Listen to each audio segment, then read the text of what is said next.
என்னோட நோட்ஸ் வந்து டெலிகிராம் சேனலில் அப்லோட் பண்ணிடுறேன். ஓகேங்களா? ஸோ அதுக்கு அகிம்சை முறையில், அதாவது இந்திய தேசிய வெங்கடேஷன் அவர்களோட புக்கு. ஸோ இந்த புக்கு வந்து பார்த்தீங்கன்னா, hello government officers, welcome to Virucham TNPSC. இந்த வீடியோவில் எதை பற்றி பார்க்கலாம் அப்படின்னா, குரூப் 2 2A ப்ரிலிம்ஸில் ஐஎன்எம்லேருந்து, அதாவது இந்திய தேசிய இயக்கம், அதிலேருந்து மட்டுமே எவ்வளோ கொஷின்ஸ் வரும் அப்படின்னா, ஜிஎஸ்ல கேட்கக்கூடிய 75 கொஷின்ஸில் ஒரு 7லேருந்து 10 கொஷின்ஸ் அப்படின்றது இந்த ஐஎன்எம் அப்படின்றதுலேருந்து வந்து எதிர்பார்க்கலாம். ஓகேங்களா? இந்தியன் நேஷனல் மூவ்மெண்ட்லேருந்து, இந்திய தேசிய இயக்கம்லேருந்து ஒரு 7லேருந்து 10 கொஷின் வரைக்கும் எதிர்பார்க்கலாம். ஸோ அந்த ஐஎன்எம் வந்து பார்த்திங்க அப்படின்னா சிலபஸ், ஐஎன்எம்மோட சிலபஸ் ஸ்கூல் புக்கில் எங்கெங்கே கவர் ஆகுது அப்படின்றத நம்ம பார்க்கலாம். ஓகேங்களா? ஸோ இந்த இடத்துல தேசிய மறுமலர்ச்சி, ஆங்கில ஆட்சிக்கு எதிரான தொடக்க கால எழுச்சிகள், விடுதலை போராட்டத்தில் பல்வேறு நிலைகள், அகிம்சை முறையில் வளர்ச்சி, புரட்சிகர இயக்கங்கள், அதுக்கப்புறம் வகுப்புவாதம், தேச பிரிவினை. ஸோ இதுதான் வந்து சிலபஸாக கொடுத்துருந்துருக்காங்க. அது எங்கெங்கே கவர் ஆகுது அப்படின்றது பார்க்கலாம். ஃபர்ஸ்ட்டு தேசிய மறுமலர்ச்சி வந்து எங்கெங்கே கவர் ஆகுதுன்னு பார்க்கலாம். ஸோ 8th ஸ்டாண்டர்ட் பொறுத்த வரைக்கும், அதாவது நீங்கள் ஒன்று புரிஞ்சுக்கணும் என்ன அப்படின்னா, ஐஎன்எம் பொறுத்த வரைக்கும் நீங்கள் 10th ஸ்டாண்டர்டில் இருக்கக்கூடிய அந்த 6 லெசனும் 12th ஸ்டாண்டர்டில் இருக்கக்கூடிய 8 லெசன் படிச்சிட்டிங்க. அதாவது மொத்தமாக வந்து சேர்த்து பார்த்தீங்க அப்படின்னா ஒரு 14 லெசன் படிச்சிங்க அப்படின்னாவே ஐஎன்எம் வந்து கவர் ஆயிரும். ஓகேங்களா? ஸோ அதை தான் வந்து ஸ்ப்ளிட் பண்ணி கொடுத்துருந்துருப்பாங்க. இந்த தேசிய மறுமலர்ச்சி அப்படின்றது பொறுத்த வரைக்கும் 8th ஸ்டாண்டர்ட் சோசியல் சயின்ஸில் லெசன் நம்பர் 4, அதுக்கப்புறம் 10th ஸ்டாண்டர்ட் சோசியல் சயின்ஸில் 5, 10 அந்த 2 லெசனும் வந்து தேசிய மறுமலர்ச்சி டாப்பிக்கு கீழே கவர் ஆகுது. அண்ட் 11th ஸ்டாண்டர்ட் ஹிஸ்ட்ரியில் ஒரு 19வது லெசன், 12th ஸ்டாண்டர்ட் எத்திக்ஸில் 7வது லெசன். ஸோ இது வந்து தேசிய மறுமலர்ச்சிக்கு கவர் ஆகுது. ஓகேங்களா?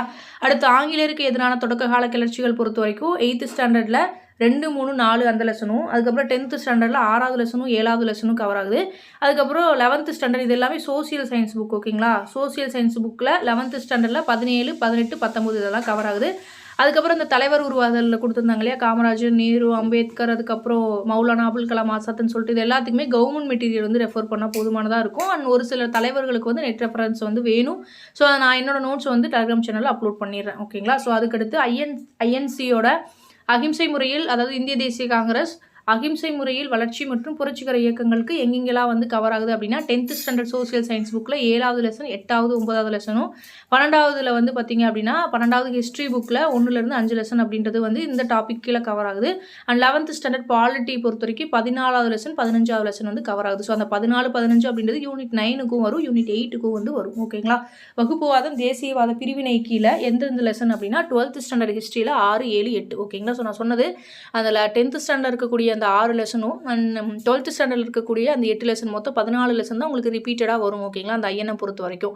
ஸோ ஐரோப்பிய வருகை அப்படின்றது நீங்கள் ஜஸ்ட் ஒரு தடவை ரீட் பண்ணிவிட்டு என்ன பண்ணுறீங்க அப்படின்னா, அந்த ஐரோப்பிய வருகை அப்படின்றது உங்களுக்கு குரூப் 1 சிலபஸில் இருக்குது அண்ட் குரூப் 2 சிலபஸ்லேயும் வந்து இருக்குது.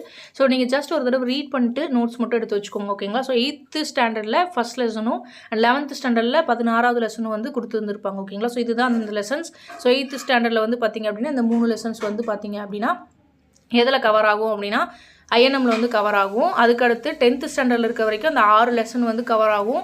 அதுக்கப்புறம் 11th ஸ்டாண்டர்ட் பொறுத்த வரைக்கும் இந்த 3 லெசன் 17, 18, 19 கவர் ஆகும். அதுக்கப்புறம் 12th ஸ்டாண்டர்ட் இருக்கக்கூடிய இந்த 8 லெசன்ஸ். ஓகேங்களா? ஸோ 11th ஸ்டாண்டர்ட் ஹிஸ்ட்ரியில் ஒரு 3 லெசன், 10th ஸ்டாண்டர்டில் ஒரு 6 லெசன், அதுக்கப்புறம் வந்து 12th ஸ்டாண்டர்டில் ஒரு 8 லெசன். ஸோ இதுதான் வந்து பேசிக்காக என்ன அப்படின்னா ஐஎன்எம்க்கு கவர் பண்ணக்கூடிய சிலபஸ் கவர் ஆகக்கூடிய லெசன்ஸ். ஓகேங்களா? ஸோ இது இல்லாமல் அங்கங்கே கவர் பண்ணணும். இந்த சமூக நீதி, வளர்ச்சி சிந்தனைகள் இது எல்லாமே உங்களுக்கு பாலிட்டியில் கவர் ஆகும், யூனிட் 8லேயும் கவர் ஆகும், யூனிட் 9லேயும் கவர் ஆகும், ஐஎன்எம்லேயும் ஒரு சில பார்ட்டு கவர் ஆகும்.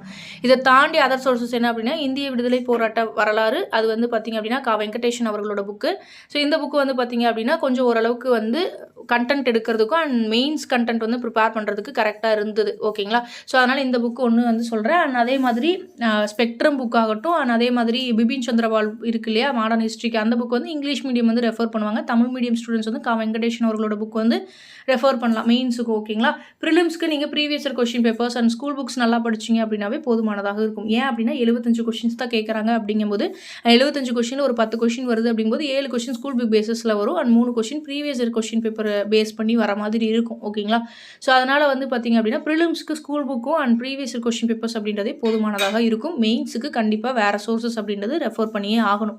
ஸோ இதில் வந்து பார்த்திங்க அப்படின்னா ப்ரீவியஸ் இயர் கொஸ்டின் பேப்பர்ஸ் அப்படின்றது எல்லாத்தோட பிடிஎஃப்பும் டெலிகிராம் சேனலில் அவைலபிளாக இருக்குது. அண்ட் அதே மாதிரி நீங்கள் ஒரு அகாடமியில் வந்து மெட்டீரியல் வாங்கி படிக்கணும் அப்படின்னா நீங்கள் சுரேஷ் அகாடமி ஆகட்டும், அதுக்கப்புறம் சங்கர் ஆகட்டும், இல்லை வெற்றியில் ஆகட்டும், எல்லாத்துலேயுமே ப்ரீவியஸ் இயர் கொஸ்டின் பேங்க் வந்து அவைலபிளாக இருக்குது. ஓகேங்களா? ஸோ வேணுங்கிறவங்க ஆன்லைனில் போய்ட்டு பர்ச்சேஸ் பண்ணிக்கலாம். ஓகேங்களா? ஸோ இது வந்து பார்த்துக்கோங்க. அண்ட் அதே மாதிரி அவங்க கொடுக்கக்கூடிய ஆன்சர்ஸ் வந்து கரெக்டாக இருக்கா அப்படின்றது செக் பண்ணியும் பார்த்து படிச்சுக்கோங்க. ஓகேங்களா? ஸோ அதுக்கப்புறம் 2024, 23 இந்த 2 வருஷத்துலேயும் கண்டிப்பாக ப்ரீவியஸ் இயர் கொஸ்டின் பேப்பர் அப்படின்றது படிக்கணும். அதுக்கு தனித்தனியாக யூனிட் வைஸ் வந்து எவ்வளோ கொஷின்ஸ் வந்து கேட்டிருந்துருக்காங்க அப்படின்றத வச்சு அது வந்து பார்த்திங்க அப்படின்னா டெலகிராம் சேனலில் ஆல்ரெடி போட்டாச்சு. ஓகேங்களா? ஸோ வேணுங்கிறவங்க லிங்க் கீழே கொடுத்துருந்துருக்கேன், நீங்கள் ஜாயின் பண்ணி டவுன்லோட் பண்ணி பார்த்துக்கோங்க. ஓகேங்களா? தேங்க்யூ.